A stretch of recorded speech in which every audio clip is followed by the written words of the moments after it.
গোপন তথ্যের ভিত্তিতে জানা যায়, কক্সবাজারের মহেশখালী থানাধীন হুয়ানকের কেরুনতলী সংলগ্ন গহীন পাহাড়ে একটি সশস্ত্র সন্ত্রাসী চক্র গোপনে অবৈধভাবে আগ্নেয়াস্ত্র তৈরি করে দেশের বিভিন্ন স্থানে সরবরাহের উদ্দেশ্যে কার্যক্রম পরিচালনা করছে।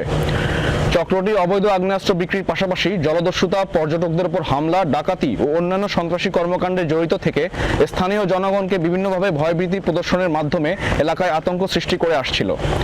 প্রাপ্ত তথ্যের ভিত্তিতে আজ 17 জুলাই 2026 শুক্রবার সকাল 6টায় কোস্টগার্ড স্টেশন, শাহপরী, টেকনাফ, বাহারছড়া, ইনানী, কক্সবাজার ও মহেশখালীর সমন্বয়ে উক্ত এলাকায় কুখ্যাত সন্ত্রাসী মিন্টু বাহিনীর আস্তানায় একটি বিশেষ অভিযান পরিচালনা করা হয়।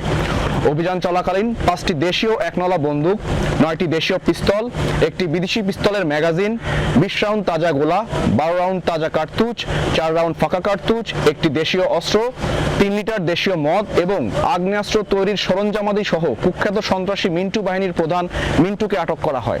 বাত ব্যথা, প্যারালাইসিস কিংবা আর্থ্রাইটিস, আধুনিক প্রযুক্তি ও অভিজ্ঞ বিশেষজ্ঞদের সমন্বিত চিকিৎসার নির্ভরযোগ্য নাম ডিপিআরসি। আটককৃত সন্ত্রাসী ইমাম হোসেন মিন্টু কক্সবাজারের মহেশখালী থানার হুয়ানকের বাসিন্দা। সে দীর্ঘদিন ধরে কুখ্যাত ও দুর্ধর্ষ সন্ত্রাসী মিন্টু বাহিনীর প্রধান হিসেবে বিভিন্ন সন্ত্রাসী কার্যক্রম পরিচালনা করে আসছিল।